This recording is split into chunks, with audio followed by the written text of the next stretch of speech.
Good morning students, my name is Amit Jain, chartered accountant और इस batch के लिए आपका इनकम टैक्स फैकल्टी।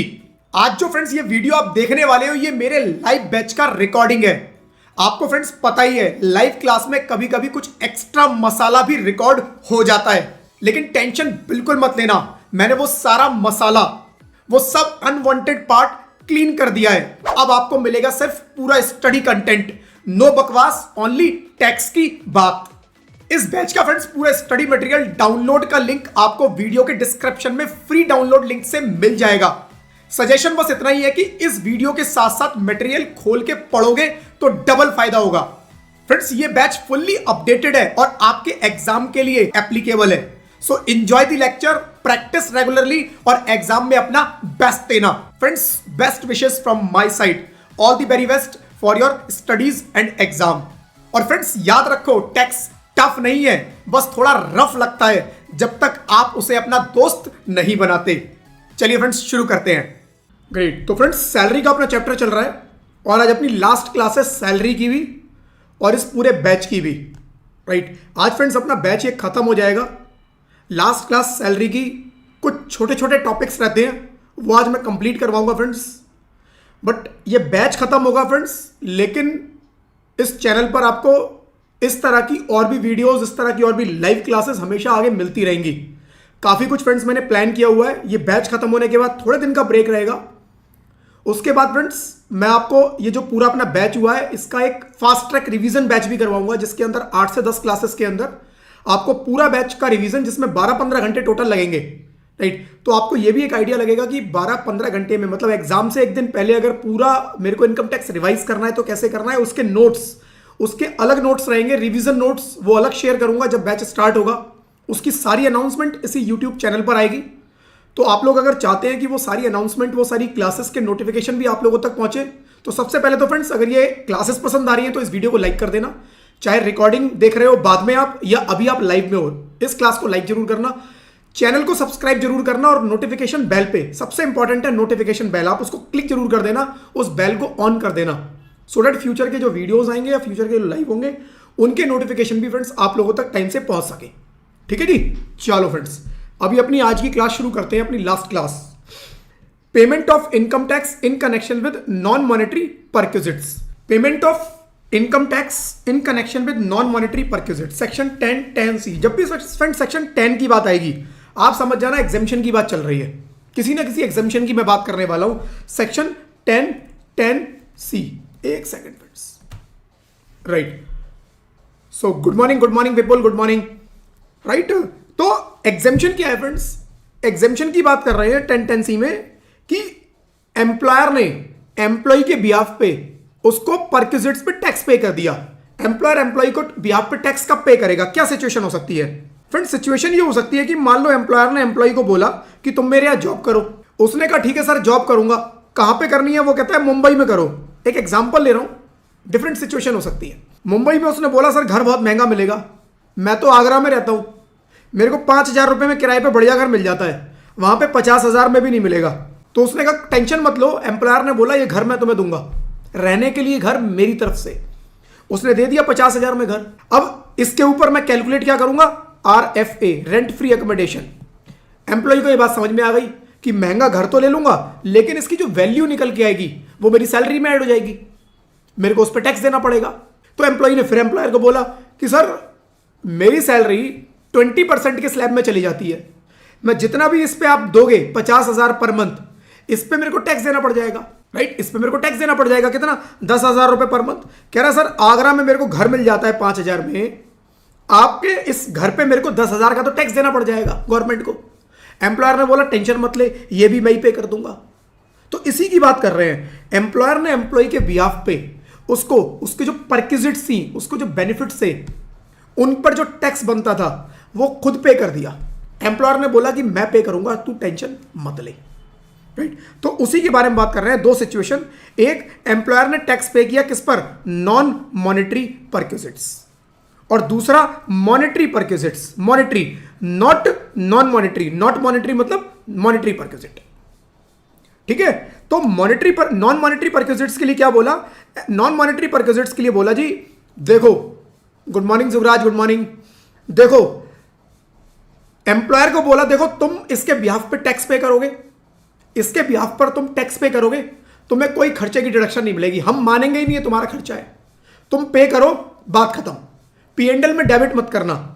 और एम्प्लॉय को बोला कि ये तुम्हारी इनकम भी नहीं है, तुम्हारी ये इनकम है ही नहीं ना, एम्प्लॉयर का खर्चा, जब एम्प्लॉयर की बिजनेस से इनकम निकालेंगे, राइट, एम्प्लॉयर की बिजनेस से इनकम निकालेंगे तो ये एम्प्लॉय का खर्चा नहीं माना जाएगा, पीएनडल में डेबिट नहीं होगा।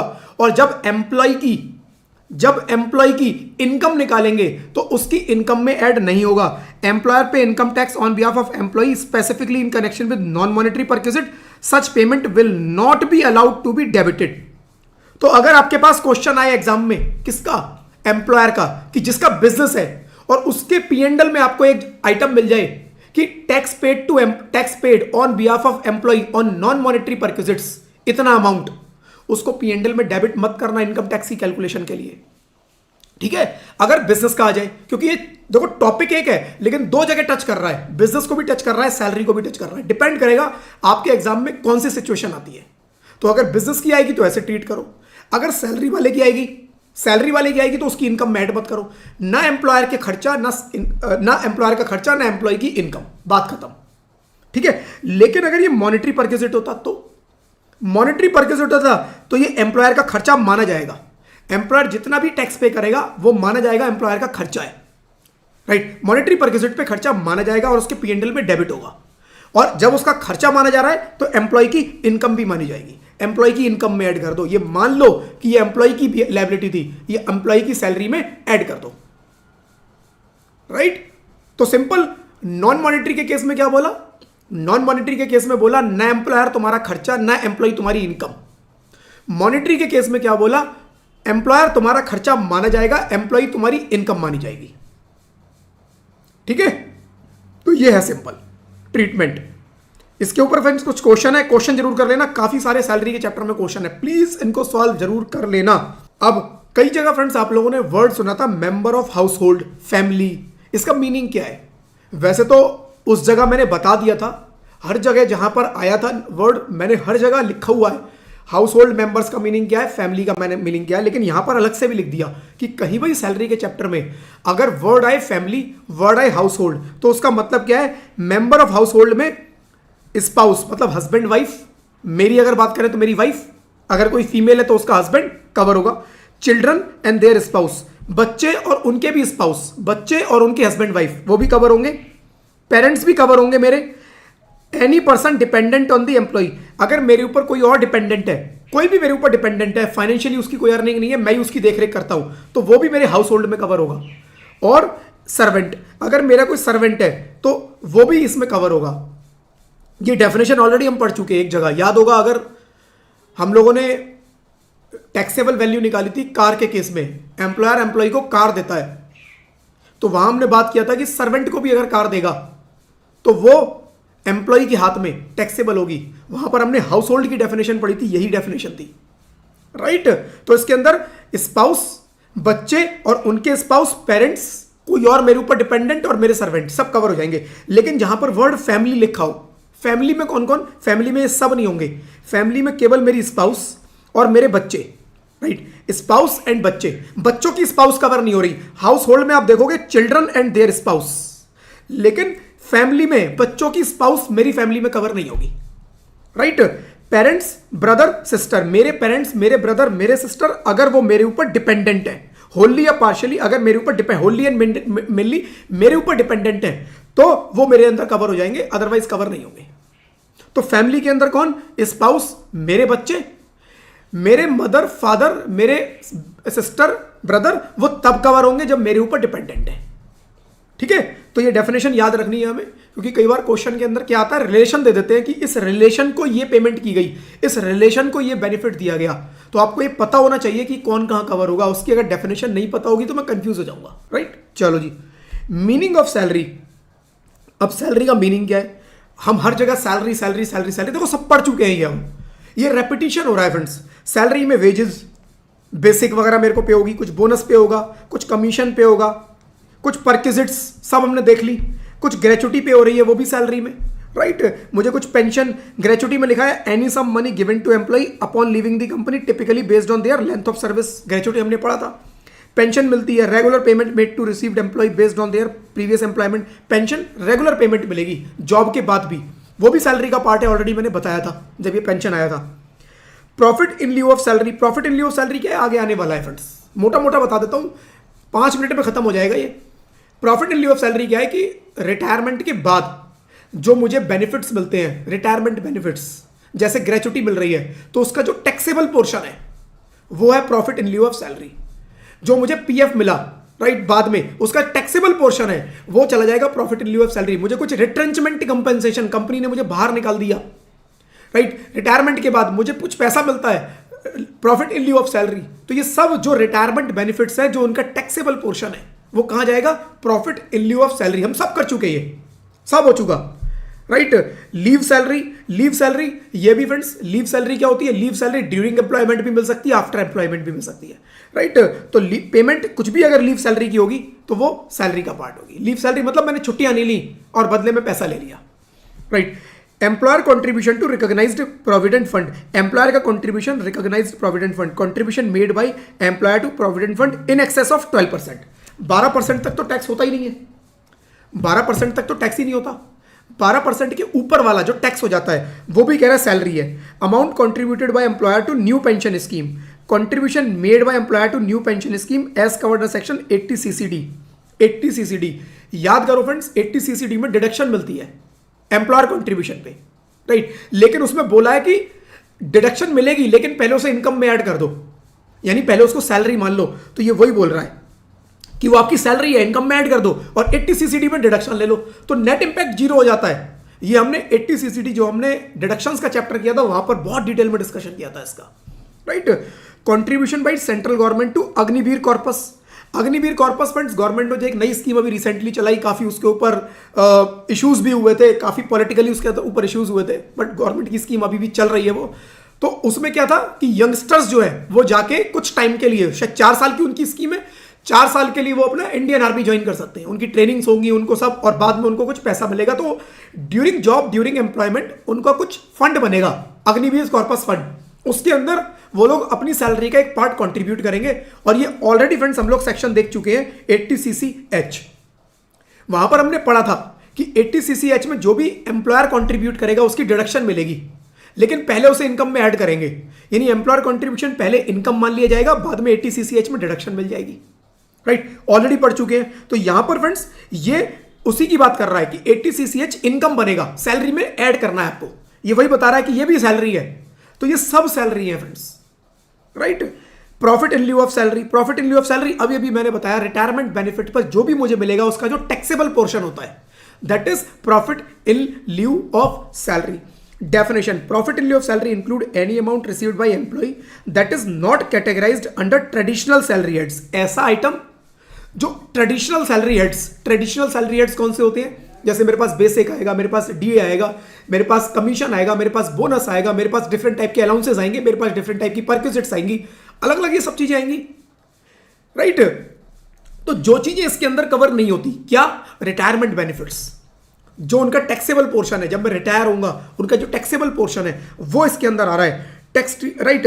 तो इसके अंदर क्या क्या, जैसे ट्रेडिशनल हेड कौन से हैं, basic, allowance, bonus, but still considered as part of salary for taxation.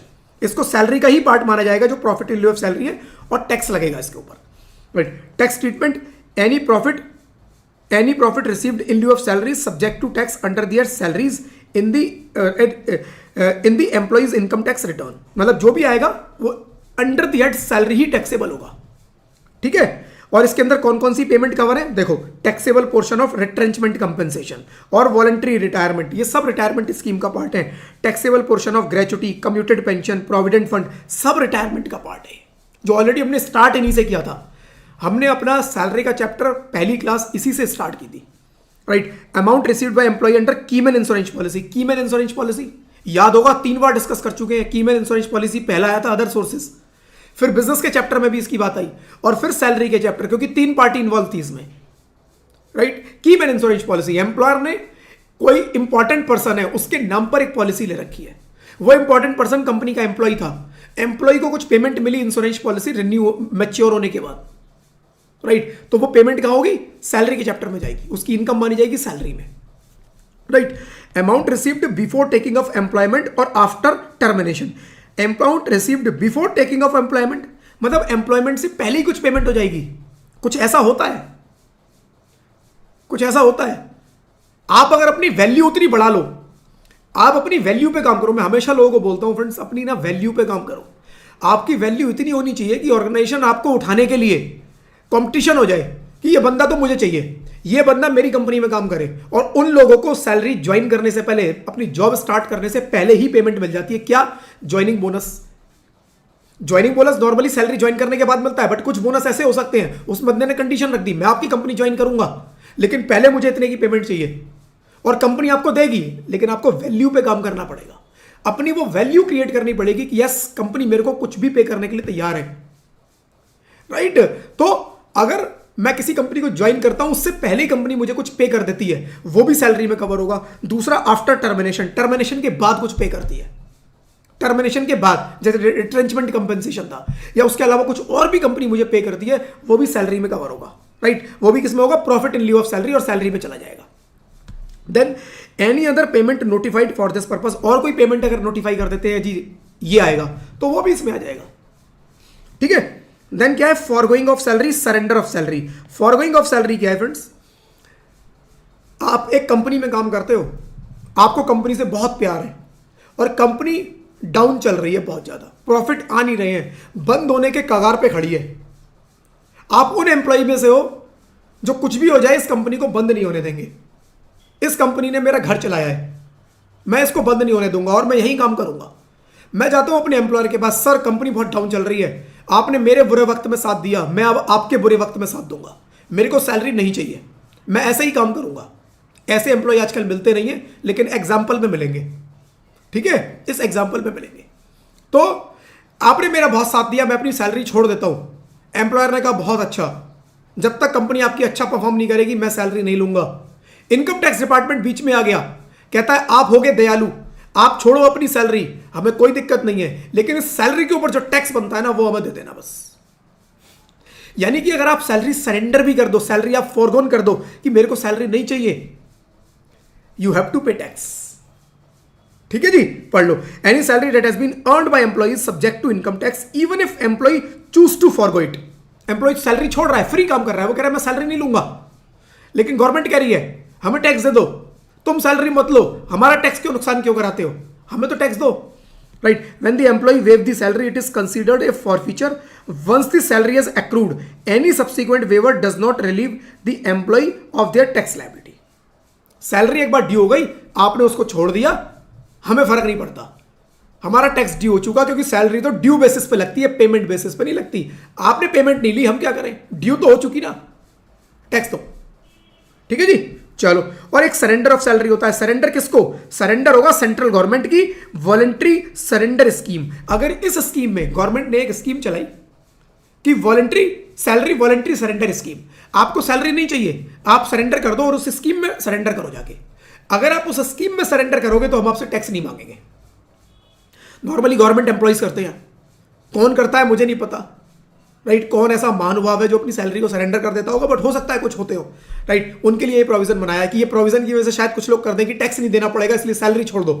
चलो जी, बहुत बढ़िया, राइट। तो फ्रेंड्स, गवर्नमेंट इसकी स्कीम में अगर कोई सैलरी सरेंडर कर रहा है तो उसको टैक्स देने की जरूरत नहीं है, लेकिन अगर वैसे आप सरेंडर करोगे सैलरी, वैसे आप सैलरी फॉरगो करोगे तो आपको टैक्स देना पड़ेगा, ठीक है जी। चलो, एक अब आया कॉन्ट्रैक्ट ऑफ सर्विस और contract for service. Contract of service क्या है friends? Employer employee relationship. Contract of service, मैंने आपसे सर्विस का कॉन्ट्रैक्ट कर लिया। जब भी मैं किसी एम्प्लॉय का जॉब करता, एम्प्लॉयर का जॉब करता हूं, तो एक मेरे को कॉन्ट्रैक्ट साइन करना होता है, जिसको हम बोलते हैं जनरली कॉन्ट्रैक्ट ऑफ एम्प्लॉयमेंट। उसके अंदर सारी टर्म्स कंडीशंस लिखी होती है, उसके अंदर सब कुछ लिखा होता है। Good morning Piyush, good morning, right, सब कुछ उसके अंदर लिखा होता है कि आप कैसे काम करोगे, क्या टाइमिंग होंगे, क्या रोल होगा, क्या कंपनी की पॉलिसीज, बहुत सारी चीजें उसके अंदर लिखी होती है, राइट। तो आपको वो सब फॉलो करनी है, आपको वो सब फॉलो करनी है, राइट।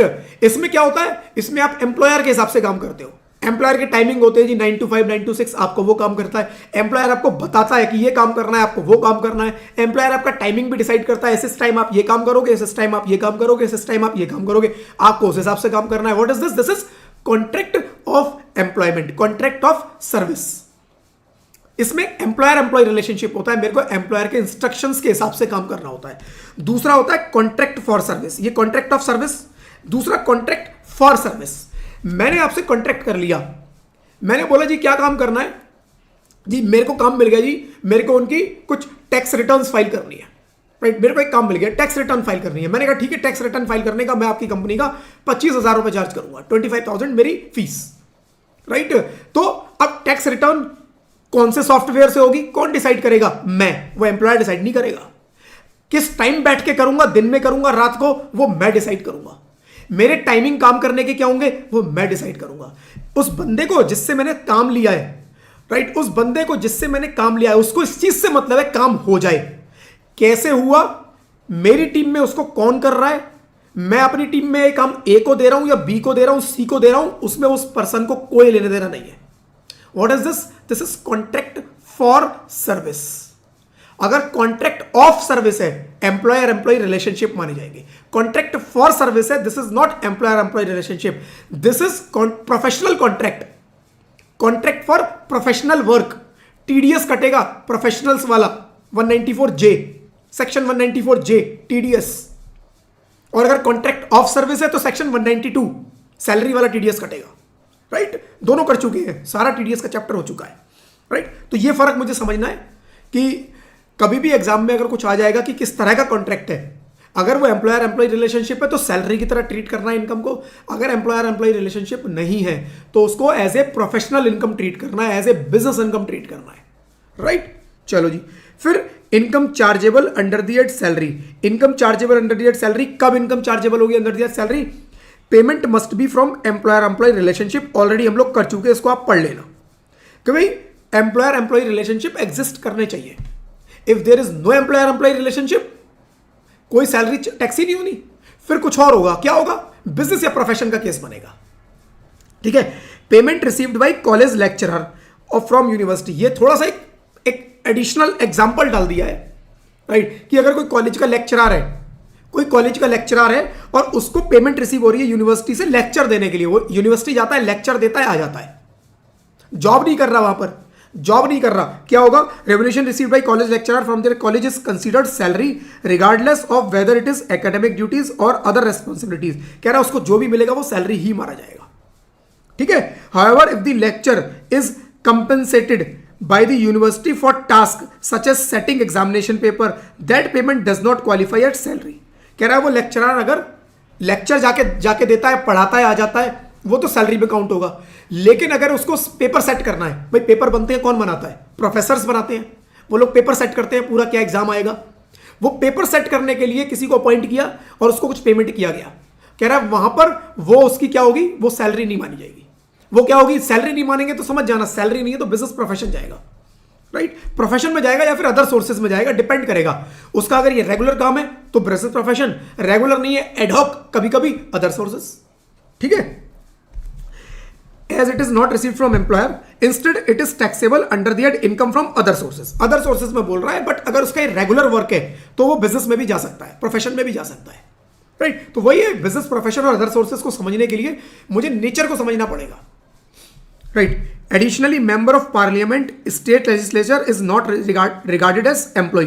तो जो एमपी एमएलए होते हैं फ्रेंड्स, वो एम्प्लॉय नहीं होते, वो गवर्नमेंट के एम्प्लॉय नहीं है, इसलिए उनको जो पे आउट होता है वो सैलरी में नहीं जाएगा, राइट। एमपी एमएलए गवर्नमेंट के एम्प्लॉय नहीं है, अगर उनको कोई पेमेंट मिल रहा है तो वो सैलरी में नहीं जाएगा। पहली चीज, उनको जो पेमेंट मिलता है वो एग्जेम्प्ट होता है, अभी आगे आने वाला है, ठीक है।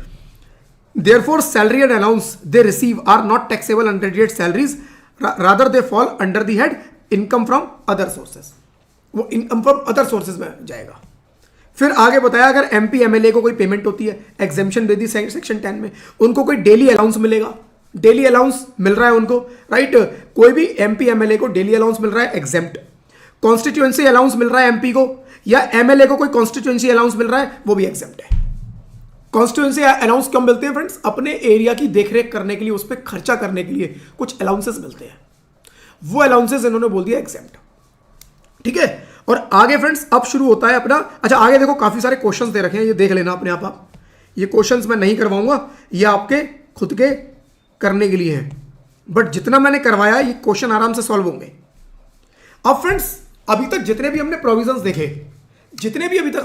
देखे, वो सब क्या है, जितने भी अभी तक प्रोविजन देखे फ्रेंड्स, वो सारे के सारे प्रोविजन आपको चाहे डिफॉल्ट टैक्स रिजीम है चाहे ऑप्शनल टैक्स रिजीम है, सब में आपको अलाउड है। जो मिलेंगे बराबर है, सब में बराबर। बीच में कुछ परक्यूजिट्स का पार्ट आया था, राइट, वो मैंने आपको बताया था। बीच में कुछ चीजें आई थी, अलाउंसेस आए थे कुछ, जहां मैंने आपको बता दिया था कि ये ऑप्शनल में ही मिलेगा, वो साथ में करवा दिया था। कुछ चीजें जो साथ में होने वाली थी करवा दी थी ऑलरेडी, बट ये कुछ स्पेसिफिक सेक्शन है, कुछ स्पेसिफिक प्रोविजन है जो केवल और सिर्फ ऑप्शनल के केस में मिलेंगे। तो अगर आपको इनमें से कोई केस मिल जाए आपके एग्जाम में, और एग्जाम में कुछ नहीं लिखा ऑप्शनल डिफॉल्ट, तो ये पूरा का पूरा टैक्सेबल होगा, मान लेना वो डिफॉल्ट का केस है। लेकिन अगर क्वेश्चन में लिखा है ऑप्शनल, तो आप इसकी कैलकुलेशन जो बताने वाला हूं करना, दो है मेन, एक एचआरए और एक लीव ट्रेवल कंसेशन एलटीसी या एलटीए, जो मर्जी बोलो उसको, एलटीए एलटीसी एक ही बात है। Leave travel allowance, leave travel concession एक ही है, राइट, उसकी ये छूट है। और बीच में एक दो चीजें और आएंगी छोटी छोटी। देखो जी, सबसे पहला house rent allowance, most popular allowance है जो ऑलमोस्ट हर एम्प्लॉय को मिलता है, चाहे गवर्नमेंट में है चाहे प्राइवेट में है। हर जगह आपको उसकी सैलरी का ब्रेकअप उठाना कि ये सैलरी के क्या क्या कंपोनेंट है आपके, उसमें देखना दूसरा या तीसरा आइटम आपको हमेशा एचआरए मिल जाएगा। ठीक है, most popular house rent allowance किस लिए मिलता है? हाउस रेंट अलाउंस मिलता है कि जी आपको घर का किराया भरना है, आप घर किराए पर लोगे, उसके लिए एम्प्लॉयर देता है कि भाई आप ये हाउस रेंट अलाउंस ले लो, जितना आपको खर्चा करना है करो, हम हिसाब नहीं मांगेंगे। हिसाब नहीं मांगा जाता, वो पार्ट ऑफ सैलरी होता है। तो क्या करता है एम्प्लॉयर, मैं बताता हूं आपको। मान लो एम्प्लॉयर को, देखो एम्प्लॉयर को हमेशा उतना ही खर्चा करना होता है एम्प्लॉय के लिए, चाहे जैसे मर्जी करे। एम्प्लॉयर ने बोला तेरी 1 लाख रुपए की सैलरी है, तो 1 लाख रुपए की सैलरी को वो कैसे बोलेगा? बोलेगा जी 60,000 तेरा बेसिक, 20,000 तेरा एचआरए, 20,000 के अदर अलाउंसेस बहुत सारे अलग अलग जोड़ देगा उसके अंदर, और इस तरह से 1 लाख बना देगा। आप बोलोगे मुझे एचआरए नहीं चाहिए, तो वो क्या करेगा? बेसिक बढ़ा देगा आपका कि 20,000 से बेसिक बढ़ा दो। फिर उसने तो 1 ही लाख देना है, देखो आपको अलग अलग तरह से अलग अलग नाम से जैसे मर्जी दे, उसने तो उतना ही खर्चा करना है। गवर्नमेंट में थोड़ा सिस्टम अलग तरह से चलता है, बट प्राइवेट में ऐसे चलता है जो मैं बता रहा हूं आपको। प्राइवेट में उनका फिक्स होता है मुझे इस एम्प्लॉय के ऊपर क्या खर्चा करना है, अब उसको जैसे मर्जी ले लो आप। ठीक है, हाउस रेंट अलाउंस, घर को किराए पर लिया, उसके बदले मुझे एम्प्लॉयर कुछ पे कर रहा है। अब क्या मुझे इसमें छूट मिलेगी कुछ? मान लो मुझे 20,000 रुपया एम्प्लॉयर ने दिया, ये 20,000 पूरा टैक्सेबल होगा, पूरा छूट जाएगा। उसने कहा नहीं, इस 20,000 में से हम कुछ छूट दे देंगे आपको।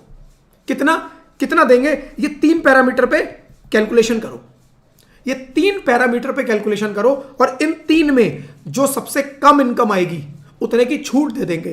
तो मैंने बोला जी इन 3 में कैलकुलेशन किया, सबसे कम जो आई वो आई 8,000 रुपए, तो बोले 8,000 की छूट ले लो, 12,000 रुपए टैक्सेबल इनकम में ऐड कर दो। तो हम क्या सीखने वाले हैं? ये 8,000 रुपए की जो एग्जेम्पशन है, छूट है, ये कैसे कैलकुलेट होनी है। इस 12,000 रुपए की छूट की कैलकुलेशन हम लोग आगे देखने वाले हैं। ठीक है, चलो जी। House rent allowance HRA refers to payment made by employer to employee for the purpose of renting a house if Rohan is employed at Alpha Limited and receive 10,000 per month from his employer specifically for renting house, it is classified as house rent allowance. HRA is exempt least of the following. कितना? least of the following. ये 3 item है, ये 3 item है। Item पहला वाला, rent paid in excess of 10% of salary, rent paid in excess of 10% salary. Salary मान लो आपकी है 50,000, रेंट आप पे करते हो 20,000, सैलरी आपकी 50,000 की। अब इस सैलरी का भी मीनिंग है, वो बताऊंगा, आपको पता है ऑलरेडी सैलरी का मीनिंग क्या है, बस मेरे को आपको ध्यान दिलवाना है। आपको पता है सैलरी का मीनिंग, राइट? जो हर जगह था वही यहां पर है, जो हर जगह इनकम टैक्स ने डिसाइड किया था वही मीनिंग यहां पर है, राइट? तो मान लो सैलरी बनती है 50,000, 20,000 एक्चुअल में पे कर रहा हूं, तो इस पहले आइटम में क्या कैलकुलेशन होगी? Rent paid over 10% of basic. Rent paid over 10%, 10% basic का कितना है 5000, तो वो कह रहा है जी 5000 के ऊपर जो भी आपने रेंट पे किया है, 5000 के ऊपर आपने जो भी रेंट पे किया है कितना 15000, कह रहा है पहले आइटम में जो वैल्यू कैलकुलेट होगी वो 15K होगी, राइट 15K डन। दूसरा percentage of salary based on location, 50% of salary अगर आप बॉम्बे, कैलकाटा, मद्रास या दिल्ली में रहते हो, राइट। बॉम्बे को कर लेना मुंबई, राइट, मुंबई कर लो, कैलकाटा को कोलकाता कर लेना, पुराने नाम लिखे हुए हैं इसमें आज भी, right, Madras, Delhi. 40% of salary in other places, अगर अदर जगह पर 40%। क्यों फ्रेंड्स करा गया? क्योंकि जो 4 मेट्रोपॉलिटन सिटी है, मुंबई, कैलकाटा, मद्रास, चेन्नई और दिल्ली, इन 4 सिटीज में ये मानते हैं कि ये मेट्रोपॉलिटन सिटी है, बड़े महानगर हैं और इनमें किराया महंगा होता है, किराया महंगा होता है, इसीलिए 50% ऑफ सैलरी बोला कि थोड़ा ज्यादा दे देंगे आपको छूट। अदर सिटीज में 40, तो कोई बंदा रहता है कहां पर, मान लो कोई बंदा रहता है जमशेदपुर, कोई बंदा रहता है पुणे, कोई बंदा रहता है छोटी सिटी में अदर देन दिस 4 सिटी, तो उसके केस में सैलरी का 40%, अदरवाइज 50%। तो मान लो ये बंदा दिल्ली रहता है, दिल्ली में रहता है और 50,000 रुपये उसकी सैलरी है, तो कितना लेंगे दूसरे में 50% ऑफ 50,000, 25,000, 25K सेकंड की कैलकुलेशन बनेगी। और थर्ड में कह रहा है amount of HRA received, HRA receive, मान लो उसको HRA रिसीव हुआ है कितना 25,000 रुपये, ये उसका HRA राइट रिसीव है। तो तीसरे में आइटम में क्या आएगा 25,000।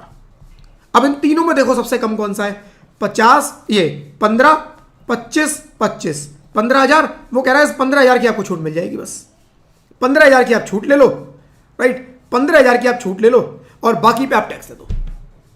15,000 की छूट, बाकी पे आपको 5,000 पे टैक्स देना है, ठीक है। Definition of salary for HRA calculation, salary में वो कह रहा है बेसिक, DA, अगर DA as per terms of employment है, और commission, fix percentage commission on turnover, अगर टर्नओवर पर आपको परसेंटेज मिल रही है कमीशन की, तो वो भी इसमें इंक्लूड कर लेंगे। यही सैलरी तो फ्रेंड्स हमने हर जगह की है, केवल अगर मैं ग्रेचुटी, जो पेमेंट ऑफ ग्रेचुटी एक्ट 1972 में कवर हो रहे हैं उनमें एक डिफरेंट थी, या फिर रिट्रेंचमेंट कंपनसेशन में जो इंडस्ट्रियल डिस्प्यूट एक्ट के हिसाब से मिलता था, उसमें सैलरी की डेफिनेशन अलग थी। उसमें था सैलरी और डीए चाहे पार्ट ऑफ बेनिफिट है या नहीं है, पूरा इंक्लूड कर दो। बाकी सब जगह सैलरी की यही डेफिनेशन थी, right. Basic DA if it is as per terms of employment, and commission if it is paid ex fix percentage of turnover, include कर दो, राइट। तो ये तीनों फ्रेंड्स इसके अंदर आ जाएंगे, राइट।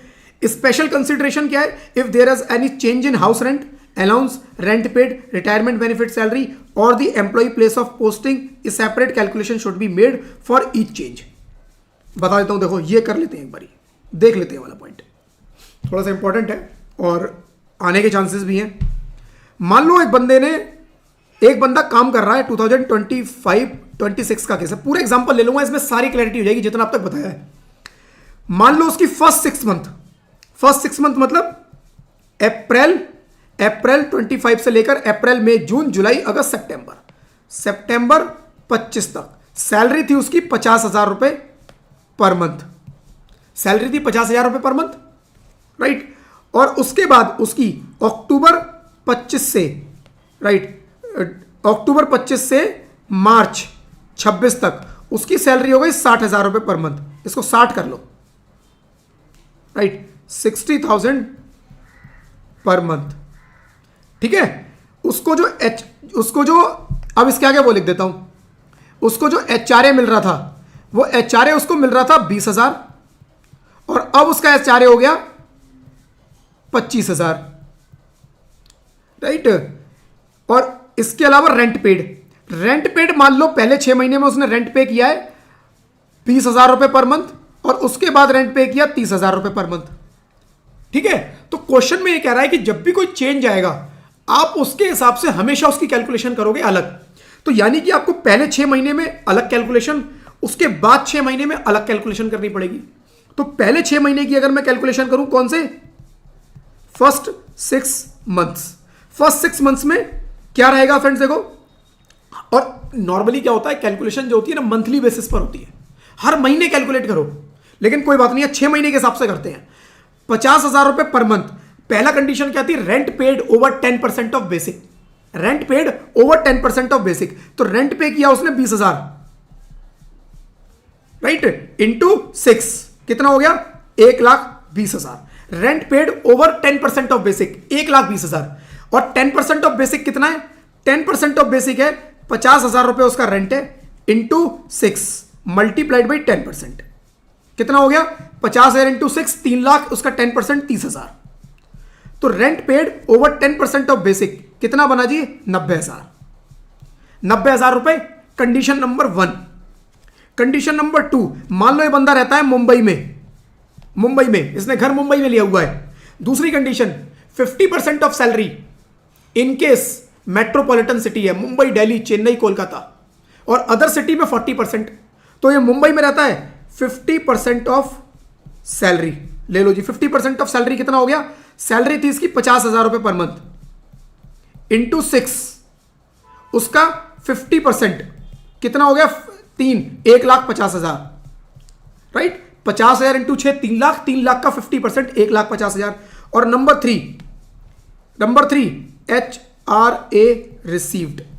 HRA रिसीव कितना हो रहा है इसको? HRA रिसीव कितना हुआ? 20,000 रुपए पर मंथ, 20,000 रुपए पर मंथ, राइट। तो 20,000 के हिसाब से इसको कितना हो गया? 6 महीने का 1,20,000।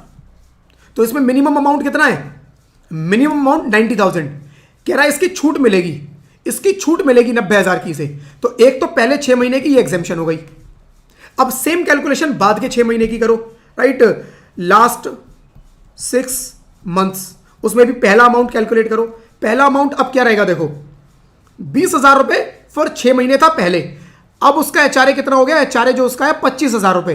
तो 25 इंटू 6 कितना हो गया? 25 इंटू 6 2.5 लाख, सॉरी 25 इंटू 6 हो गया आपका 25 1.5 लाख रुपए, 1,50,000।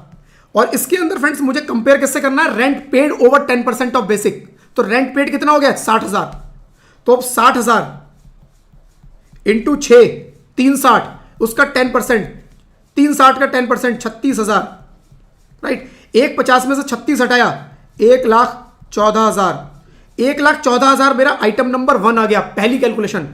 दूसरी calculation, 50% of basic, 50% of basic, 50% of salary, sorry basic नहीं सैलरी, 50% ऑफ सैलरी 60,000 का 6 महीने का ले लो, इंटू 50%, तो 360 का 50%, 1,80,000, राइट। फिर third item HRA receive. HRA receive कितना है? HRA 25,000 के हिसाब से रिसीव हुआ उसको, राइट। 25,000। अच्छा, एक कैलकुलेशन में ना हमने गड़बड़ कर दी। ये HRA रिसीव है, रेंट पेड तो 30,000 है, रेंट पेड 30,000 है। तो यहां पर ये 25,000 की जगह फ्रेंड्स 30,000 के हिसाब से कैलकुलेशन होगी। Rent paid over 10% of basic में ठीक कर देता हूं उसे। ये 30,000 के हिसाब से कैलकुलेशन करनी है। 30 इंटू 6, ये 180 हो जाएगा। 180 में से 36 में हटाने हैं मेरे को, तो ये बेसिकली 144 आएगा। ये देख लेना 144 आएगा, ठीक है। क्योंकि रेंट पहले था 20, फिर बाद में रेंट बढ़ के 30 हो गया। तो अभी मुझे 30 के हिसाब से कैलकुलेशन करनी है। 30 के हिसाब से 180, और 60,000 का 6 महीने का 10%, राइट। 36, 180 माइनस 36, 144। दूसरी 180 आएगी, और तीसरी HRA रिसीव। HRA रिसीव हो रहा है कितना? 25,000 कर दो जी। 25,000 इंटू कितना? 6, 1,50,000। मिनिमम कौन सा? 144। ये एग्जेम्प्ट हो जाएगा। तो एग्जेम्पशन कितनी मिलेगी पूरे साल में? 90,000 की ये मिलेगी, 144 की ये मिलेगी। तो उसको HRA रिसीव कितना हुआ? HRA उसको रिसीव हुआ है, देखो 1,20 पहले 6 महीने में, और 1.5 लाख बाद के 6 महीने में। तो कितना हो गया? 270। HRA उसे रिसीव हुआ 1,20,000 प्लस 1,50,000, 2,70,000, राइट। ये रिसीव हुआ। अब एग्जेम्प्ट कितना हो रहा है? एग्जेम्प्ट उसका हो रहा है 90,000 और 144, 144 हो रहा है ना। हाँ, 90,000 और 144, ये एग्जेम्प्ट होगा। 90 और 144, 2,34,000 रुपए उसका एग्जेम्प्ट हो जाएगा। बैलेंस फ्रेंड्स जो भी बचा, ये आपका क्या होगा? Taxable, right. इसको टैक्सेबल सैलरी में ऐड कर देना, ठीक है। तो इस तरह से फ्रेंड्स इसकी कैलकुलेशन करनी है, आपको ये ध्यान रखना है। इसके फ्रेंड्स काफी सारे इसके अंदर एग्जांपल दे रखे हैं, प्लीज इन एग्जांपल को, और काफी कुछ एग्जांपल तो इसके अंदर काफी कॉम्प्लेक्स क्रिएट किए हैं। कभी सैलरी चेंज हो जाएगी, कभी एचआरए चेंज हो जाएगा, कभी रेंट चेंज हो जाएगा। तो ये क्वेश्चंस फ्रेंड्स कर लोगे तो बड़ा कंफर्ट आ जाएगा आप लोगों को कि एग्जैक्टली कैसे, राइट, एग्जैक्टली कैसे करना है। ठीक है जी, चलो देन फ्रेंड्स छोटी छोटी कुछ पॉइंट्स और हैं, वो इसके अंदर और आएंगे आपके। Entertainment announce section 6(2). फ्रेंड्स एक सेक्शन हमने किया था सेक्शन 6 का, सेक्शन 16IA। 16IA ये क्या था, याद है कुछ? स्टैंडर्ड डिडक्शन कितने की? 75,000 की। 75,000 की स्टैंडर्ड डिडक्शन 75,000 रुपए की किसको मिलती है? सबको। किस पे मिलती है? सैलरी पे। जो भी सैलरी से इनकम आएगी 75,000 की स्टैंडर्ड डिडक्शन कब मिलेगी? डिफॉल्ट में। ऑप्शनल का केस हुआ तो 50,000 ऑलरेडी कर चुके हैं। 70,000 डिफॉल्ट, ऑप्शनल में 50,000। कौन सा? Section 16IA। और अभी कौन सा पढ़ रहे हैं? 16(2). तो फ्रेंड्स सेक्शन 16 में 3 सेक्शन आते हैं आपके। पहले हुआ करता था सेक्शन 16(1), 16I, फिर 16II, फिर 16III। 16 जो I था, अभी जो IA है, 16I जो था पहले स्टैंडर्ड डिडक्शन का ही था, फिर बाद में इन्होंने स्टैंडर्ड डिडक्शन को खत्म कर दिया। खत्म, 16I खत्म हो गया, कोई स्टैंडर्ड डिडक्शन नहीं। फिर कुछ टाइम बाद भी उठ के आए और फिर एक नया सेक्शन लेके आए 16IA, और दोबारा स्टैंडर्ड डिडक्शन आ गया। क्योंकि आपके माइंड में कंफ्यूजन आएगा 16I कहां चला गया। 16IA आया, II आया, III आएगा, मतलब 16IA, 16(2), 16(3) आया, 1 कहां चला गया? तो 1 की ये हिस्ट्री है फ्रेंड्स कि 1 पहले 16I ही पहले 16IA पहले I होता था।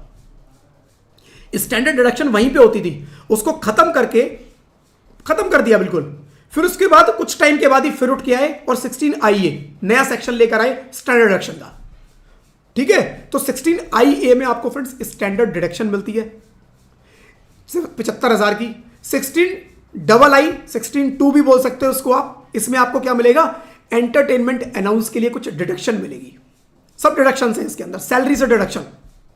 और 16(3), 16III जो है उसके अंदर आपको प्रोफेशनल टैक्स अगर आपने पे किया है उसके ऊपर डिडक्शन मिलेगी। इसके बाद वही आएगा अभी, राइट। तो 16IA में देख चुके, 16II देख लेते हैं। कुछ मुझे एंटरटेनमेंट अनाउंस मिला। एम्प्लॉयर ने बोला भाई तुम क्लाइंट मीटिंग बहुत करते हो, क्लाइंट आता है उसको चाय पानी पिलाना होता है, राइट। तो मैं तुम्हें कुछ अलाउंस देता हूं। कौन सा? एंटरटेनमेंट अलाउंस एम्प्लॉयर ने मुझे दे दिया। कितना? 10,000 रुपए पर मंथ।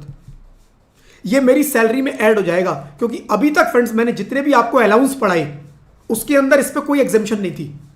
अगर कोई एग्जेम्पशन नहीं है तो मैंने बताया था, अगर कोई भी अलाउंस आए जिस मर्जी नाम से आए, अगर मैंने आपको वो नहीं पढ़ाया है एज ए डिडक्शन एग्जेम्पशन, तो वो आपकी सैलरी में ऐड होगा। सेम वे ये 10,000 आपकी सैलरी में ऐड होंगे, सैलरी की टोटल निकाल लिया जी। टोटल सैलरी आ गई, जिसको हम बोलते हैं ग्रॉस सैलरी। टोटल सैलरी आ गई। अब उसमें 3 डिडक्शन मिलती हैं। पहली स्टैंडर्ड डिडक्शन 75,000 रुपए की, ऑप्शनल में 50। दूसरी मिलेगी एंटरटेनमेंट अलाउंस जो ऊपर ऐड हो चुका है, अब उसमें से डिडक्शन मिलेगी, राइट। उसमें डिडक्शन मिलेगी, लेकिन डिडक्शन किसको मिलेगी? सबको मिलेगी? नो। प्राइवेट एम्प्लॉय हो तो बिल्कुल नहीं मिलेगी। प्राइवेट एम्प्लॉय के लिए फ्रेंड्स ये सेक्शन है ही नहीं। ये डिडक्शन जो मिल रही है केवल और केवल सिर्फ गवर्नमेंट एम्प्लॉय को मिल रही है। और गवर्नमेंट में भी कौन कौन? State government and central government. अगर आप स्टेट या सेंट्रल गवर्नमेंट के एम्प्लॉय हो, देखो अगर आपको कुछ भी अलाउंस मिल रहा है आपकी इनकम में ऐड हो जाएगा, सबकी इनकम में ऐड होगा, चाहे वो गवर्नमेंट एम्प्लॉय है चाहे प्राइवेट सेक्टर का एम्प्लॉय है, जो मर्जी एम्प्लॉय है आपकी इनकम में ऐड होगा। पहली चीज, सैलरी की जब भी कैलकुलेशन करोगे एंटरटेनमेंट अलाउंस अगर कुछ भी दिख जाए पूरा ऐड कर दो। सैलरी कैलकुलेट करो, वो बोलेंगे ग्रॉस सैलरी, फिर उसमें 3 डिडक्शन देना। डिडक्शन नंबर 1 75,000 सेक्शन 16IA, फिर सेक्शन 16(2) एंटरटेनमेंट अलाउंस। ये मिलेगा अगर आप गवर्नमेंट एम्प्लॉय हो तब, वरना नहीं मिलेगा। गवर्नमेंट में भी स्टेट या सेंट्रल गवर्नमेंट एम्प्लॉय हो तब आपको मिलेगा, और उसमें भी लिमिट है। कितना मिलेगा अभी कैलकुलेट करते हैं, राइट। तो entertainment allowances payment to government employee to cover cost for entertaining client और guest as part of their job. वो कह रहे हैं कि ये गवर्नमेंट एम्प्लॉय को मिलता है, प्राइवेट वाला नहीं दे सकता है, वो भी दे सकता है, देना है दो, लेकिन वो छूट नहीं मिलेगी। इनकम में ऐड हो जाएगा, right. This allowance is aim to compensating employee for entertainment related cost such as hosting guest client incurred during official business. Entire amount received shall be added to the gross salary. जितना भी amount है सब पहले add कर दो, उसके बाद deduction shall be allowed under section 16(2) to the extent of least of the following. कह रहा है इन तीन में जो भी अमाउंट आएगा, उन तीन में जो भी अमाउंट आएगा उसमें से जो सबसे कम होगा उतने की छूट मिल जाएगी। मान लो मुझे मिला 10,000 रुपए, कह रहा 20% ऑफ सैलरी, 20% ऑफ सैलरी, मान लो मेरी सैलरी है 30,000, तो 20% कितना हुआ। और सैलरी में भी फ्रेंड्स स्पेशली बोला है बेसिक सैलरी, इसमें कुछ नहीं ऐड करना, सिर्फ बेसिक लेना है, बाकी सब चीजों को भूल जाना, राइट। केवल बेसिक, राइट। 30% कितना हुआ 6,000। दूसरा कह रहा है मैक्सिमम 5,000, पूरे साल का है या पूरे साल का, मंथली नहीं है, पूरे साल का, पूरे साल में मैक्सिमम 5,000, इससे ऊपर तो मिलेगा ही नहीं, राइट। और actual allowance received by employee, या फिर एक्चुअल अलाउंस जो आपको मिल रहा है, एक्चुअल अलाउंस मिल रहा है। क्वेश्चन क्रिएट कर लेते हैं लोग। देखो मान लो उसका बेसिक है 30,000, मान लो उसका बेसिक 30,000 का है महीने का, तो 30,000 का 20% कितना हुआ 6,000, 6,000 एक महीने का, इंटू इसको 12 करो तो कितना हो गया 12 इंटू 6 72,000, राइट, 72,000। देन 5,000, दूसरे में क्या कैलकुलेट होगा 5,000। और तीसरा एक्चुअल अलाउंस रिसीव्ड, 10,000 रुपए हर महीने पर मंथ मुझे अलाउंस मिलता है, तो पूरे साल का मुझे कितना मिला 1,20,000। इन तीन में जो मिनिमम आएगा, मिनिमम कितना 5,000। कह रहा है ये आपको छूट मिलेगी, छूट मिलेगी मतलब आपको मिला कितना 1,20, छूट कितने की मिलेगी 5,000 की। तो आपका जो 1,15,000 है ये आपकी टैक्सेबल हो जाएगा। लेकिन ट्रीटमेंट कैसे करना है, आपको 1,15 नहीं ऐड करना सैलरी में, पहले सैलरी में पूरा 1,20 ऐड करना है। यहां गलती मत कर देना फ्रेंड्स कि एग्जेम्पशन निकाल के बैलेंस को ऐड करो, नहीं, पहले पूरा ऐड होगा सैलरी के अंदर, सैलरी की इनकम निकलेगी ग्रॉस सैलरी, उसमें से फिर आपको सेक्शन 16(2) की छूट देनी है। कितनी, ये कैलकुलेट करके 5,000 की, या जो भी अमाउंट आएगा, तीनों की कैलकुलेशन करनी है, मिनिमम जो होगा उतने की छूट देके आना, ठीक है। The deduction is only available to government employee, central का हो स्टेट का हो, right, and other employee can not claim this benefit. कोई और एम्प्लॉय है 10,000 पर मंथ मिल रहा है, 1,20 का 1,20 उसकी इनकम में ऐड हो जाएगा, सेक्शन 16(2) की कोई डिडक्शन नहीं है, ठीक है। तो ये फ्रेंड सेक्शन 16(2) छोटा सा सेक्शन था। और एक आता है अपना अगला सेक्शन 16(3) जो प्रोफेशनल टैक्स की बात करता है, एंटरटेनमेंट टैक्स की बात करता है, एम्प्लॉयमेंट टैक्स की। प्रोफेशनल टैक्स, एम्प्लॉयमेंट टैक्स क्या होता है फ्रेंड्स, हमारे कॉन्स्टिट्यूशन ने पावर दी है किसको, स्टेट गवर्नमेंट्स को, कि आप लोग बिजनेस प्रोफेशन के ऊपर टैक्स लगा सकते हो, आप प्रोफेशन के ऊपर टैक्स लगा सकते हो और लोगों से वो टैक्स की वसूली कर सकते हो। बट मैक्सिमम स्टेट ने वो टैक्स लगाया ही नहीं है। आप नॉर्थ की साइड देखो, किसी स्टेट पे कोई टैक्स नहीं मिलेगा आपको। कौन सा एंटरटेनमेंट बोल रहा हूं बार-बार, क्या कहते हैं, employment tax, professional tax, right, कोई टैक्स नहीं है। ये इनकम टैक्स के अलावा एक टैक्स है। नॉर्मली साउथ की स्टेट में आपको कुछ मिल जाएगा, साउथ की स्टेट में आप चेक करो, बेंगलोर चेन्नई वगैरह चेक करो, आपको वहां पर ये टैक्स मिलेगा। हर महीने के हिसाब से, हर क्वार्टर के हिसाब से एक छोटा सा अमाउंट आपको फिक्स देना पड़ता है। हर महीने हर क्वार्टर के हिसाब से टैक्स आपका जाता है। एम्प्लॉयर क्या करता है, एम्प्लॉयर आपकी सैलरी में से काटता है। एम्प्लॉयर जब आपको सैलरी पे करता है ना, अगर आप उस स्टेट में काम कर रहे हो तो एम्प्लॉयर की रिस्पॉन्सिबिलिटी क्या होती है, आपकी सैलरी में से मान लो वो 1,000 रुपए क्वार्टर है या 3,000 रुपए क्वार्टर है, तो वो 3,000 आपकी सैलरी से काटेगा और गवर्नमेंट को जमा करा देगा, स्टेट गवर्नमेंट को जमा हो जाएगा, राइट, प्रोफेशनल टैक्स। तो अगर आपने ऐसा कुछ भी टैक्स दिया है तो सेक्शन 16(3) में उसकी डिडक्शन मिल जाती है, ठीक है, 16(3) में उसकी डिडक्शन मिल जाती है, बस यही है। तो कुछ भी है आपने प्रोफेशनल या एम्प्लॉयमेंट टैक्स पे किया है तो उसकी आपको छूट मिलेगी। As per article 276 of Indian constitution, state government have the authority to impose tax on profession, business, employment which is referred as professional tax और employment tax. If individual has a business और profession, this tax can be recorded as expense in the profit and loss account on the actual payment basis, right? अगर individual है, उसका business है, उसको अपने business पे tax देना पड़ा तो कह रहा है उसके P&L में डेबिट होगा एज ए एक्सपेंस, आप उसका खर्चा क्लेम कर लो। अगर मेरा बिजनेस है तो खर्चा क्लेम कर लो। लेकिन अगर मेरा जॉब है, एम्प्लॉयमेंट है, और मेरे को जॉब पे देना पड़ा, जॉब पे भी देना पड़ सकता है, राइट, जॉब पे। तो for employee they are allowed to claim deduction for professional tax paid from their gross salary. Salary की इनकम निकाली, जितना टैक्स पे किया 16(2) में डिडक्शन, 16(3) में डिडक्शन ले लिया, तो 16(1) सबको मिलेगा 75,000, ऑप्शनल में 50,000। 16(2) एंटरटेनमेंट, गवर्नमेंट एम्प्लॉय, स्टेट या सेंट्रल गवर्नमेंट का एम्प्लॉय होगा उसको मिलेगा एंटरटेनमेंट अलाउंस।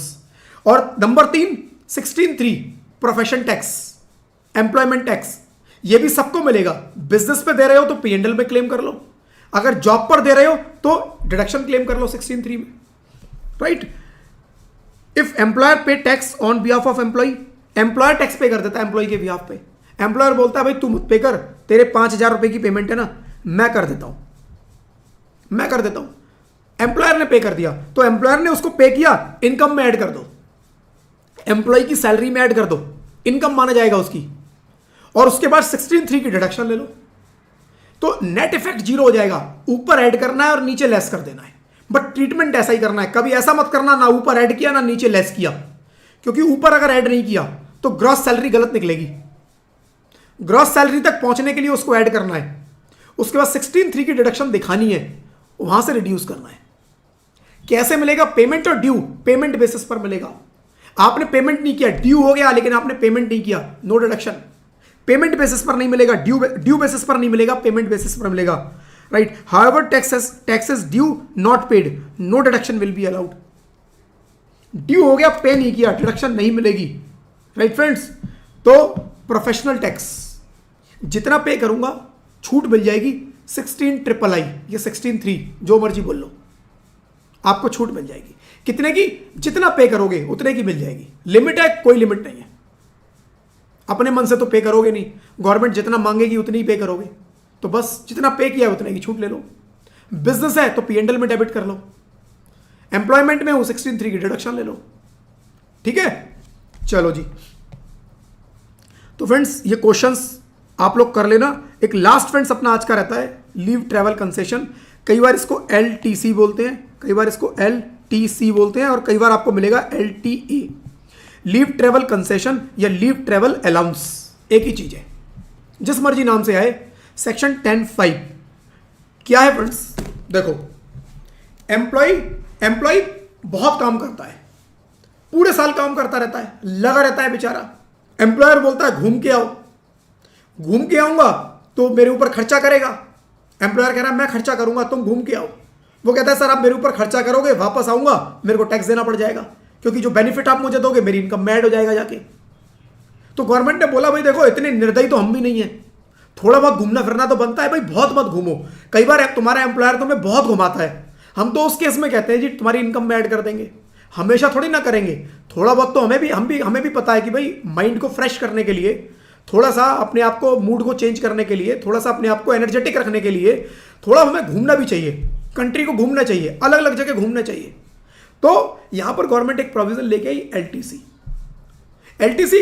अगेन मैं रिपीट कर रहा हूं एक चीज फ्रेंड्स, ऑप्शनल टैक्स रिजीम में अलाउड है, डिफॉल्ट में मत दे आना इसकी एग्जेम्पशन। अगर डिफॉल्ट का केस आ जाए और LTC की पेमेंट हो, पूरा टैक्सेबल सैलरी में ऐड कर देना, कोई छूट नहीं है, केवल ऑप्शनल में। अब एम्प्लॉयर कितना घुमाए? कह रहा बस साल में 4 बार घुमा लो, साल में 4 बार घुमाना है, सॉरी 4 साल में 2 बार घुमाना है। कुछ और सोच रहा था, कुछ और बोल रहा था, ठीक है। कितना घुमाना है? 4 साल में 2 बार। तो फ्रेंड्स इसका क्या होता है? ब्लॉक होता है, कैलेंडर ईयर वाइज चलता है ये फाइनेंशियल ईयर वाइज नहीं चलेगा, कैलेंडर ईयर वाइज। जैसे अभी जो ब्लॉक चल रहा है वो कौन सा चल रहा है? 2022 से 2025, 22, 23, 24, 25। तो ये 4 साल का 2022 से 2025 तक 4 साल का ब्लॉक, ये 4 साल में एम्प्लॉयर आपको 2 बार अगर घुमाने फिराने के लिए भेज देता है तो आपके ऊपर कुछ खर्चे करता है। कौन से खर्चे? अभी बताऊंगा, सारे नहीं, कुछ स्पेसिफिक खर्चे। अगर एम्प्लॉयर आपके ऊपर वो खर्चे करता है, आपकी फैमिली के ऊपर भी वो खर्चे करता है, तो वो आपकी इनकम में ऐड नहीं होंगे, अलाउड है। कितने टाइम में? 4 साल में। कितनी बार? 2 बार। कब? कभी भी। आप एक ही साल में 2 बार ले लो, आप पहले 2 साल में ले लो, आप पहले साल लो, दूसरे साल मत लो, तीसरे साल चले जाओ, चौथे साल मत जाओ, लेकिन इस 4 साल के ब्लॉक के हिसाब से चलना है। कैलकुलेशन ऐसी ही होगी। तो अभी जो ब्लॉक चल रहा है वो कौन चल रहा है? 22, 23, 24, 25। ठीक है, तो 25 तक आपको इन 4 साल में 2 बार, तो अगर आप अभी तक नहीं गए घूमने तो आप 25 में 2 बार चले जाना। कितना टाइम रह गया देख लो 25 का, आप ज्यादा टाइम नहीं बचा, 6 महीने बचे हैं मुश्किल से, नहीं 6 महीने का 3 महीने बचे हैं, 3 महीने बचे हैं, अक्टूबर नवंबर दिसंबर ब्लॉक खत्म हो जाएगा। तो अभी देखना आप जब दिसंबर खत्म होने वाला होगा उससे पहले बहुत लोग घूमने निकल जाएंगे, गवर्नमेंट एम्प्लॉय खूब जाएंगे दबादब घूमने। हर साल दिसंबर में टिकट्स होटल महंगे हो जाते हैं, इस साल और ज्यादा महंगे होंगे। क्यों? क्योंकि जिनके ब्लॉक खत्म हो रहे हैं वो इस साल घूमने जाएंगे, राइट? क्योंकि 4 साल में 2 बार अलाउड है। जो अभी तक नहीं गया है या जिसने अभी तक एक्यूमुलेट करके रखा हुआ है कि चला जाऊंगा घूमने, वो अब जाएगा घूमने, राइट? तो लोग दबादब छुट्टियां लेंगे, दबादब घूमने जाएंगे।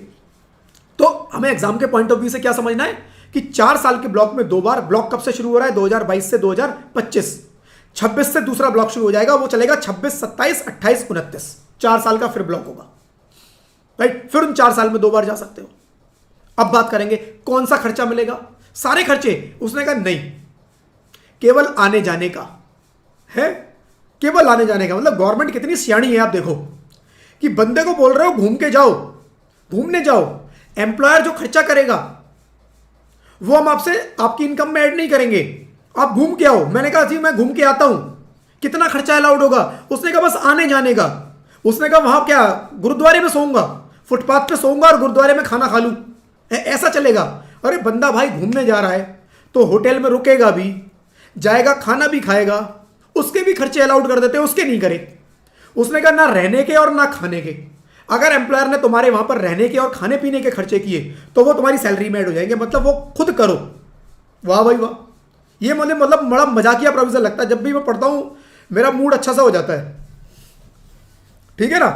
तो ऐसे ही ये प्रोविजन फ्रेंड्स ये कि एम्प्लॉयर मुझे घुमाने भेज रहा है, गवर्नमेंट के लिए जाओ, कितने 4 साल में 2 बार, खर्चे अलाउड हो जाएंगे, आपकी इनकम में ऐड नहीं करेंगे। बट कौन से? केवल ट्रेवल के, आने जाने के।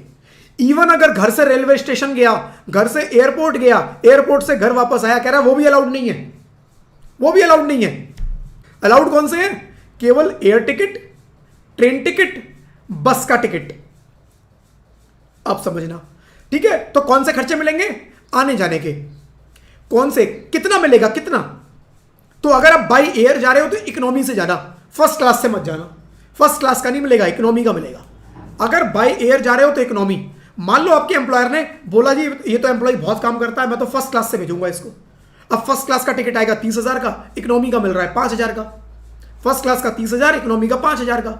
एम्प्लॉय ने भेज दिया फर्स्ट क्लास से 30,000 रुपए। 4 फैमिली मेंबर के साथ चला गया मैं, 4 टिकट आए 1,20,000 के, 30,000 इंटू 4, 1,20,000। वापस आया, जब टैक्स कैलकुलेट करने बैठा तो जी अलाउड हुआ 5,000।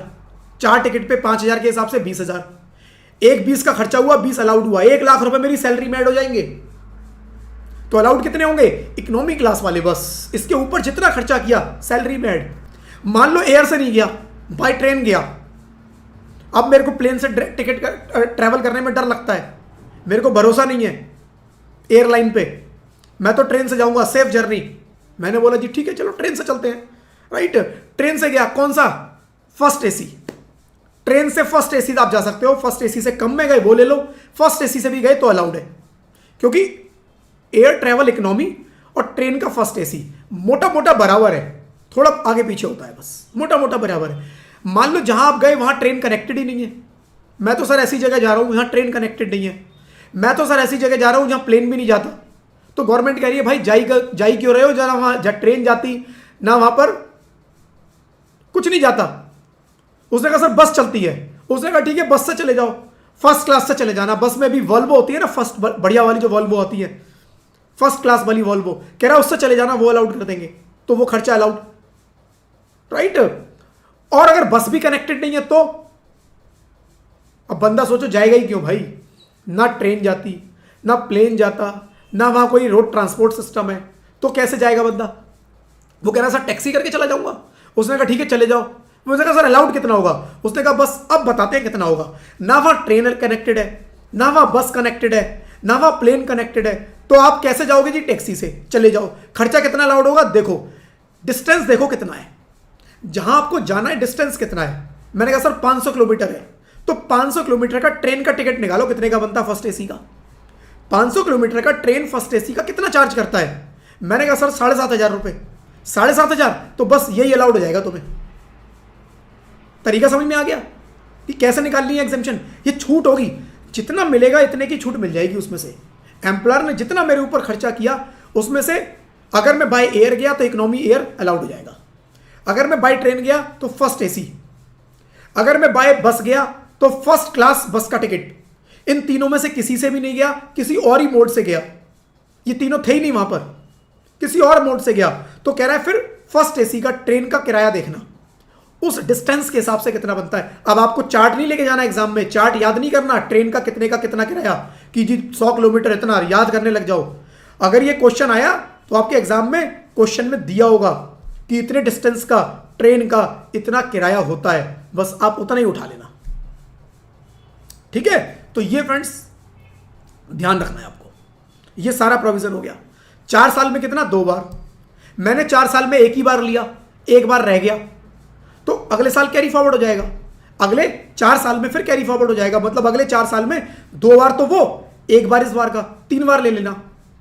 मैंने इस 4 साल में एक बार भी नहीं लिया, मैं तो भूल गया, टाइम ही नहीं मिला, तो क्या दोनों कैरी फॉरवर्ड हो जाएंगे? Answer is no. एक कैरी फॉरवर्ड होगा, एक कैरी फॉरवर्ड होगा, एक कैरी फॉरवर्ड होगा, एक लैप्स।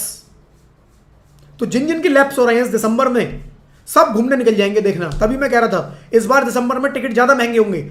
लास्ट ईयर के कंपैरिजन में इस बार दिसंबर के टिकट ज्यादा महंगे होंगे। जब भी ब्लॉक खत्म होगा, एम्प्लॉय दबा के घूमने जाते हैं। Train ticket, air ticket, train ticket मिलेंगे नहीं, एयर टिकट महंगे हो जाएंगे, होटल महंगे हो जाएंगे। ठीक है, चलो जी, हमें क्या फर्क पड़ता है।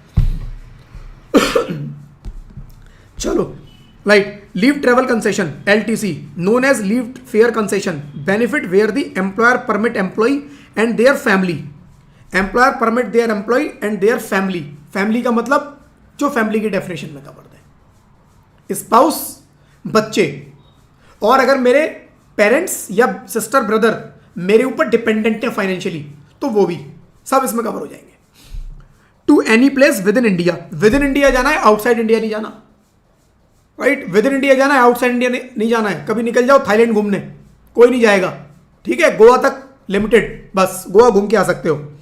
And the employer incur the travel expense, केवल travel expense. Example, mister Rohan employed ABC limited Mumbai, permitted employee to travel from Mumbai to Goa. अच्छा, एग्जाम्पल भी देखो, मुंबई टू गोवा निकल के आ गया। चलो, and employer bears the travel expense, the arrangement is referred to as leave travel concession. Employer ने employee को मुंबई से गोवा घुमाने का प्लान किया, ये लीव ट्रेवल कंसेशन की डेफिनेशन में आ जाएगा। टैक्सेबिलिटी क्या होगी? Tax exemption of LTC subject to following condition. Travel by air, अगर उसने बाय एयर ट्रेवल किया है तो उसको एग्जेम्पशन मिलेगी, राइट, इकोनॉमी क्लास फेयर की। रोहन ने ट्रेवल किया है A से B बिजनेस क्लास में, एम्प्लॉयर पेड 12,000 रुपये पर टिकट, इकोनॉमी का 7,000 बनता है, तो टैक्सेबल अमाउंट हो जाएगा 12 - 7, 5,000 रुपये उसकी सैलरी में ऐड कर देंगे।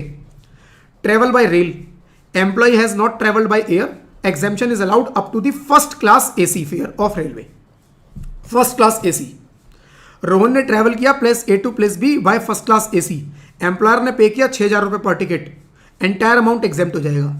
लेकिन अगर रोहन ने ट्रेवल किससे किया? प्राइवेट टूरिस्ट बस से, exemption, right, employer paid 7,000, taxable amount will be, right, 7,000 - 6,000, यानी किसी प्राइवेट से किया 7,000 गया, तो ट्रेन का आपको देखना है उतनी दूरी का कितना बनता है। या तो आप ट्रेन के फर्स्ट AC से जाओ, या आप बाय एयर इकोनॉमी क्लास से जाओ, या आप रोड ट्रांसपोर्ट से जाओ, रिकॉग्नाइज रोड ट्रांसपोर्ट लिखा है आगे, रिकॉग्नाइज रोड ट्रांसपोर्ट, राइट, उससे अगर जाते हो तो उसका जो फर्स्ट क्लास का टिकट है वो भी अलाउड है। इन तीनों में से किसी और के अलावा जाते हो तो ट्रेन का जो फर्स्ट AC का है वो आपको अलाउड होगा, उतनी दूरी का वो देख लो बस।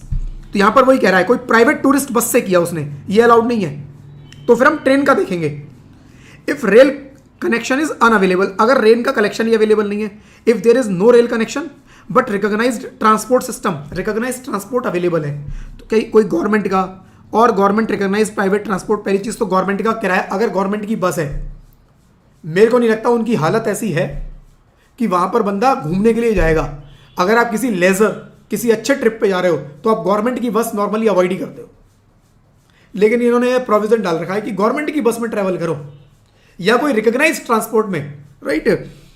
The exemption is allowed up to first class और deluxe fare of such transport. पता नहीं कौन से गवर्नमेंट की में डीलक्स या फर्स्ट क्लास मिलता है, लेकिन प्रोविजन में लिखा हुआ है कि उनका जो डीलक्स या फर्स्ट क्लास का जो टिकट है वो अलाउड हो जाएगा। चलो जी, no rail no recognised transport, कोई रेल नहीं है कोई ट्रांसपोर्ट नहीं है वहां पे, तब क्या करेंगे? If there is neither rail nor recognised transport, exemption will be based on first class AC fare और railway determined by the distance travelled. Distance के हिसाब से रेलवे का निकाल लेंगे और उस पर छूट दे देंगे। जैसे रोहन ने ट्रेवल किया है ए से बी जगह पर, 50 किलोमीटर ट्रेवल था, प्राइवेट बस से किया एंड दी एम्प्लॉयर पेड 600 रुपये। उसने निकाला जी फर्स्ट एसी का 500 रुपये ही बनता है, तो ठीक है 100 रुपये जो एक्स्ट्रा पे किया, 500 बनता है, 600 पे किया, 100 रुपये टैक्सेबल सैलरी में ऐड कर दो। Limit of number of LTC journey 2 journey block of 4 calendar year, 2 journey in block of 4 calendar year allowed हो जाएंगे, राइट। इससे ज्यादा अगर एम्प्लॉयर ने करवाई तो 3 पर छूट मिलेगी, बाकी सब जितना भी एम्प्लॉयर खर्चा करेगा सैलरी में ऐड करते रहना। Carry forward of LTC if employee has not availed any LTC और has availed only 1 LTC during block, they can carry forward the unavailed LTC to first year of next block, but only 1 LTC if not availed in the first year will lapse। क्या कह रहा है देखो example के साथ, वो कह रहा है अभी हमारा ब्लॉक कौन सा चल रहा है? हमारा ब्लॉक चल रहा है अभी 2022 से 2025। इसका अगला ब्लॉक कौन सा आएगा? 2026 से 26, 27, 28, 29, 2029।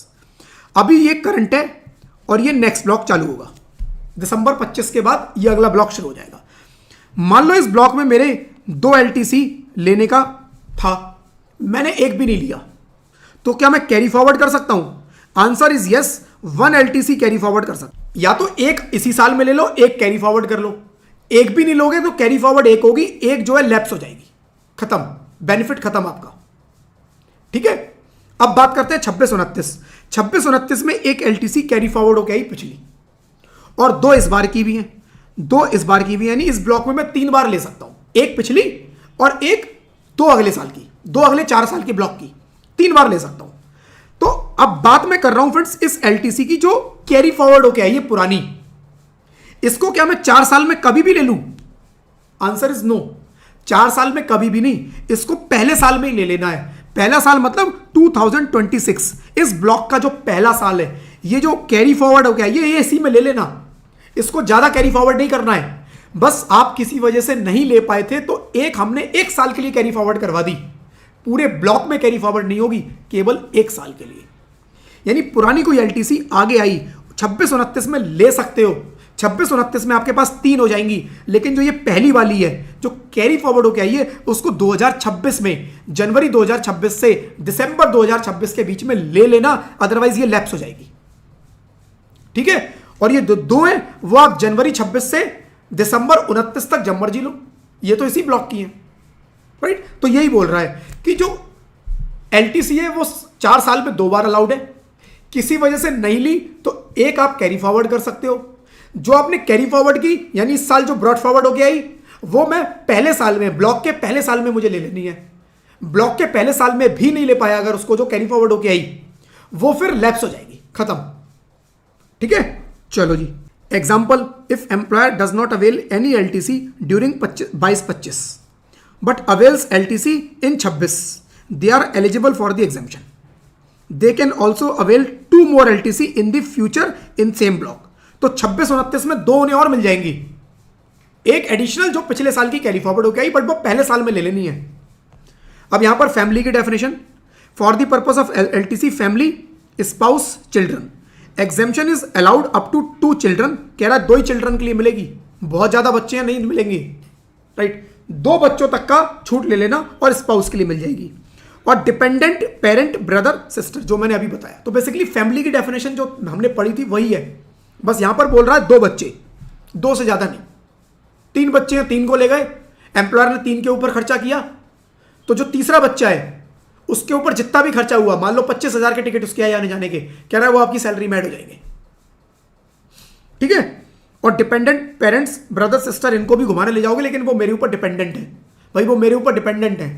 अब मैं घूमने जा रहा हूं, उन बेचारों को घर छोड़ के जाऊंगा, उन्हें भी तो लेके जाऊंगा साथ में, उनका भी तो मन है घूमने का, और वो मेरे ऊपर डिपेंडेंट है। तो गवर्नमेंट ने बोला ठीक है, एम्प्लॉयर अगर उनको घुमा रहा है, घुमा लो उनको भी, हम आपको टैक्स में छूट दे देंगे, मतलब आपकी टैक्सेबल सैलरी में ऐड नहीं करेंगे।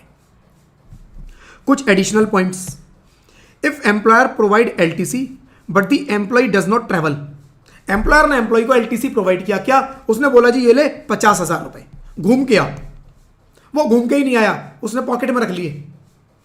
एम्प्लॉयर ने बोला घूम मत घूम तेरी मर्जी, मैंने तेरे को 50,000 घूमने के लिए दे दिए, leave travel allowance LTA, right, मैंने तेरे को घूमने के लिए दे दिए, तू घूम के ही नहीं आया। उसने कहा घूम के नहीं आए तो पूरा टैक्सेबल, फिर कोई छूट नहीं है, घूमने जाना पड़ेगा।